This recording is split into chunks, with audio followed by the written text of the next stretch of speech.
สบายดีทุกคนมื้อนี้ก็มาพบกับจิกอีกแล้ว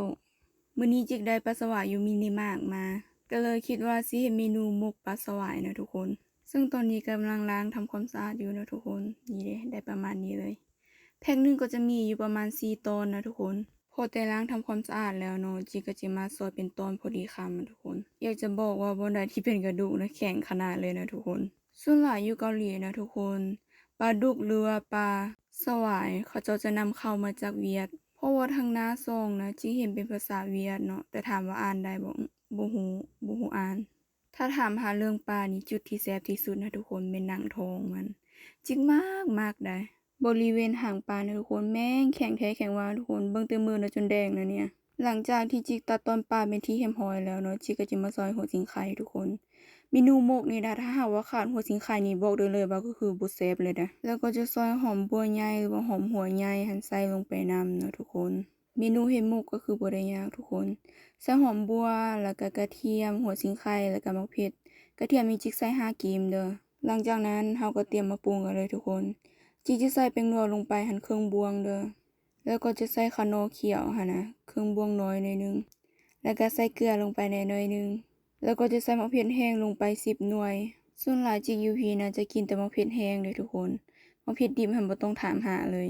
เครื่องหอมทุกอย่างแม่นตำเนาะทุกคนตำให้เล็กๆเลยเด้อหลังจากที่เราตำเครื่องหอมไปที่เรียบร้อยแล้วเราก็ตักออกใส่สามปลาเลย บอกได้เลยว่าสีสันเครื่องหอมนี่ก็คือจี๊ดจ๊าดดีขนาดนะเวลาเฮ็ดอาหารลาวอยู่ต่างแดนจังซี่นะทุกคนคิดฮอดแม่เฒ่าขนาดเลยเพราะว่าจิกแต่งกินเป็นนะก็ย้อนแม่เฒ่าได้แม่เฒ่าเป็นคนสอนซึ่งแม่เฒ่าจิกจะสอนว่า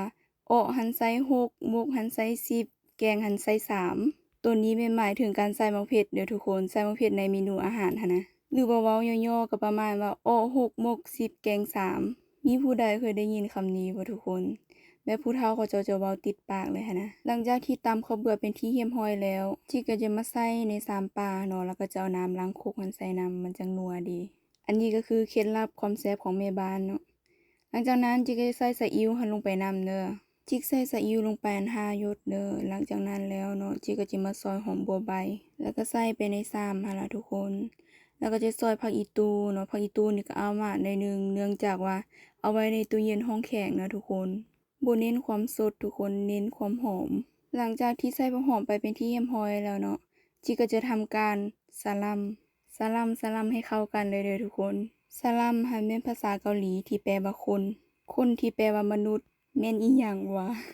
เอาเป็นว่าคนให้เข้ากันแล้วทุกคนหลังจากนั้นเนาะเราก็มาชิมเบิ่งรสชาติก็คือพอดีแล้วหลังจากนั้นก็มาทำการห่อเลยเห็นนำบ่ทุกคนนั่นแหละจะห่อใส่ฟอยล์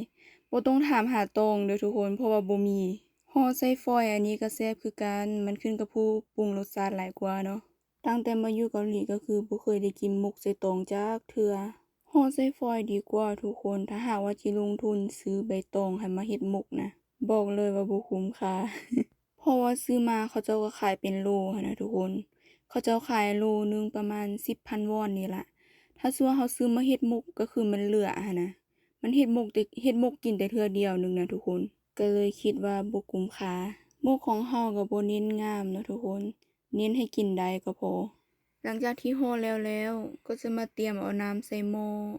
แล้วก็จะเอาไปนึ่งใส่หวดเอาเนาะ หวดนี้ก็คือเปมาแต่ลาวโดยเฉพาะได้นี่อยากบอกว่าตอนเอามาฮอดเกาหลีนะทุกคนหมาเกาหลีหันเห่าหวดตัวหมาหันน่ะมันได้กินแบบกินไม้ดิบหันน่ะแล้วมันเฮ็ดดังฟิดๆแล้วเจ้าหน้าที่เขาเจ้าละขอกวดทีแรกก็คิดว่าสิบ่ผ่านแล้วเด้แต่ก็ผ่านมาให้นึ่งเขาให้กินทุกมื้อนี่หมกปลา4ตอนน่ะนะทุกคนจิเฮ็ดหันได้3หมกเด้ออยากจะบอกว่าวิธีเฮ็ดหมกก็คือ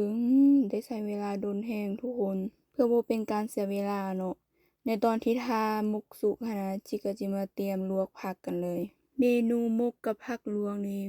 บ่อยากสิว่าเลยทุกคน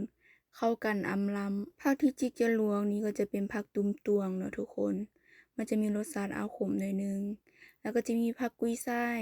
ถ้าส่วนเป็นสาลาวเขาเจ้าก็จะเอิ้นเป็นผักหอมแป๊บหั้นนะลวกผักก็คือบ่ได้ใช้เวลาโดนเนาะโดยเฉพาะผักหอมแป๊บหั้นนะลวกง่ายๆทุกคน เอาลงหม้อแล้วก็คนโคเลๆผู้เดียวหนึงก็สุกแล้วผักตัวนี้นะผักหอมแปมหรือผักกุยช่ายนะทุกคนกินกับเมนูใดนะก็แซ่บนะทุกคน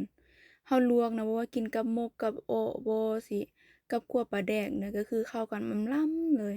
จิกนะมากก็ทุกคน หลังจากที่สุกแล้วเราก็ตักใส่ชามพักไว้ก่อนเนาะเพราะว่าเรายังสิมาลวกผักตุงตวงนี้อีกทุกคน ถ้าหากว่าอยากกินผักขมในเกาหลีนะทุกคนจื้อสมหน้าตัวนี้ไว้เลยเด้อ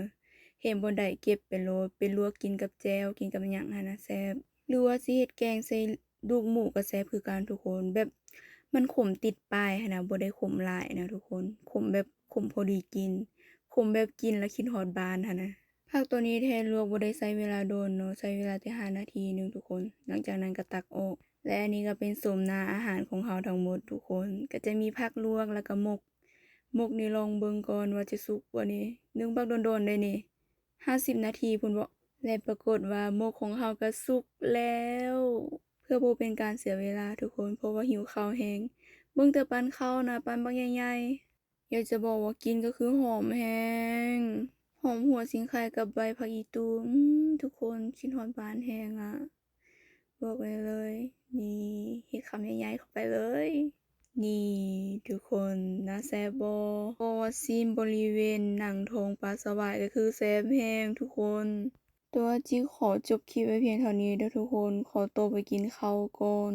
ไว้เจอกันใหม่ในคลิปหน้าเด้อทุกคน